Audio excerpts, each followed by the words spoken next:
friend. It's Wednesday morning, October 1st, 2025. And I wake up to a notification on my phone. U.S. government shuts down at midnight. My first thought isn't, oh no, this is terrible. My first thought is, here we go again. Because this is the thing about government shutdowns. They become so routine, so predictable, so normalized, we don't even treat them as the complete failure of governments that they actually are. But this one feels different. And it took me a minute to figure out why. I read Trump's quotes about how the shutdown gives him, quote, an unprecedented opportunity, end quote, to slash federal agencies and fire government workers. It clicked. This isn't a shutdown. This is a strategy. And the people who've spent decades screaming about government overreach and federal waste are celebrating the fact that the government is being deliberately broken so it can be permanently dismantled. Which would be fine. Great even. If that's what they actually believed. But I remember what these same people said when Obama was in office. And it wasn't shut it down and fire everyone. It was, this is a dereliction of duty. And the president needs to lead. And this is chaos. So which is it? Is a government shutdown a crisis or a feature? Because apparently the answer depends on entirely who's in charge. Now, before you start typing angry comments about how I'm defending bloated bureaucracy or government waste, let me be clear, I'm not. The federal government is too big. It's too expensive and too inefficient. There are absolutely programs that should be cut and reforms that should be made. But using a shutdown, a failure to do the basic job of funding the government as a tool to permanently restructure the federal workforce is not fiscal conservatism. It's governance by chaos. And if you wouldn't accept it from the other team, you shouldn't celebrate it from your team. Let me read you what President Trump said on Tuesday, the day before the shutdown. Quote, this could be an unprecedented opportunity to slash federal agencies and cut government benefits for a large number of people. End quote. An opportunity. Not a crisis, not a failure. An opportunity. The White House had agencies prepare for, quote, widespread layoffs, end quote, before the shutdown even began. Not furloughs, which are the temporary unpaid leave that happens during normal shutdowns, but permanent layoffs, permanent terminations, using the shutdown as cover to fire civil servants who can't easily be fired under normal circumstances. Look, I get the appeal. If you think the federal government is bloated and inefficient, which it absolutely is in many cases, then mass layoffs sound like a solution. But here's my question. If these positions are so unnecessary, why do you need a shutdown to eliminate them? Why can't you just cut them through the normal budget process? Oh, right. Because doing it the normal way requires justification. It requires hearings and oversight and actually making a case for why the specific positions should be eliminated. It requires governance. But if you do it during a shutdown, well, then you can just say budget constraints and fire whoever you want. No hearings, no oversight, no accountability. That's not small government, that's arbitrary government.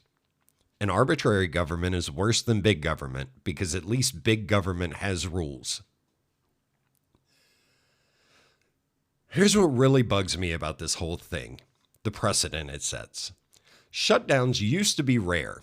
They used to be seen as failures. Embarrassing moments where Congress couldn't do its job. Both parties would take heat for letting it happen. Now, they're strategic opportunities. You shut down the government specifically so you can remake it while it's shut down. You use the crisis you created to justify the actions you wanted to take anyway. And here's the fun part. This works for both sides now. Democrats tried to use shutdown threats to force immigration policy changes. Republicans are using actual shutdowns to fire civil servants and cut programs. Each side learns from the other. Each side escalates. So what happens the next time Democrats control everything? You think they won't remember this? You think they won't say, oh, you use shutdowns to fire people and cut programs? Cool. We're going to use shutdowns to hire people and create programs. And you'll have no grounds to complain because you established that governance by crisis is acceptable. You set the precedent that shutdowns aren't bugs, they're features. Let me hit you with a hypothetical. Imagine you work for a company. The CEO and the board can't agree on next year's budget. So instead of working it out, the CEO just stops paying people. He locks the doors, sends everyone home. Then while the company is shut down, the CEO fires a bunch of people he doesn't like and restructures departments without board approval. When the board complains, the CEO says, well, we didn't have funding, so I had to make cuts. It's just fiscal responsibility. Would you work for that company? Would you invest in that company? Would you trust that CEO? Of course not. That's not how functional organizations operate.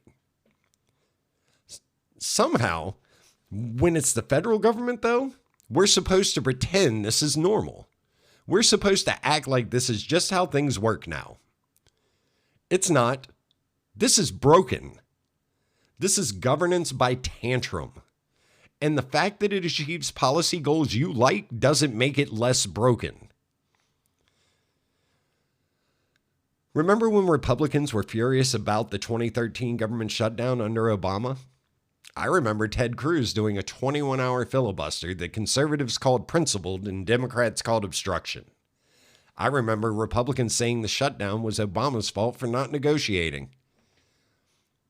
I remember Democrats saying Republicans were holding the government hostage. And you know what? Both sides took heat for it. Voters were mad at everyone. Poll numbers dropped across the board because shutdowns were still seen as failures. Fast forward to today, Trump openly says the shutdown is an opportunity. He's not even pretending to be upset about it. He's celebrating it. And his supporters are celebrating with him.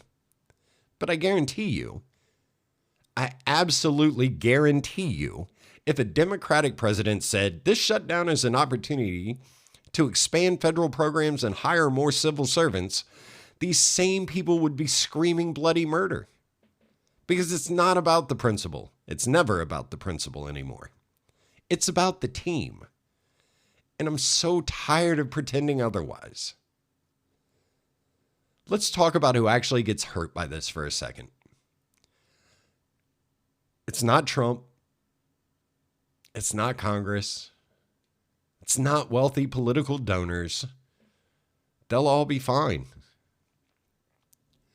It's the TSA agent who still has to show up to work but won't get paid until the shutdown ends.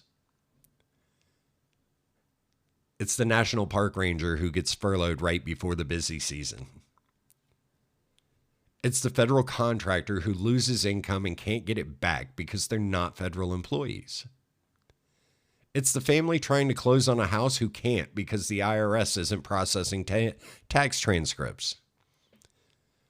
It's the veteran waiting for benefits that are delayed.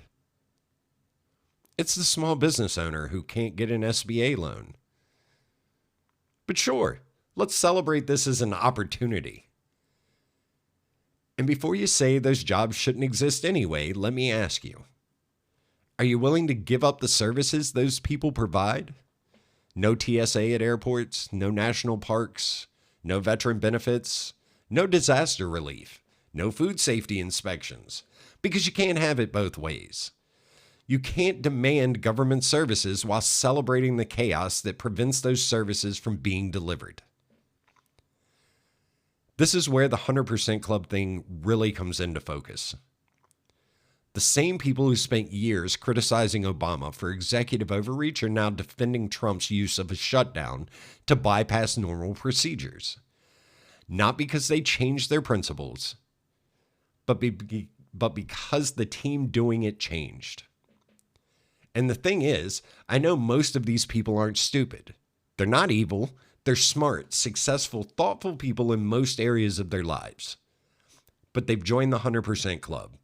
And once you're in the club, you can't admit your guy got this one wrong. Because admitting he got one thing wrong feels like admitting you were wrong to support him at all. So instead, you defend everything. You rationalize everything. You find reasons why this shutdown is different from that shutdown.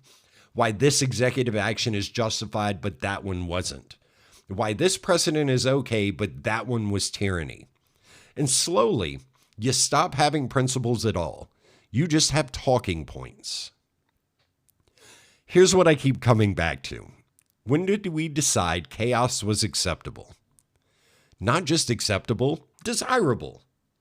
When did we start celebrating the fact that our government can't perform basic functions? Because that's what a shutdown is.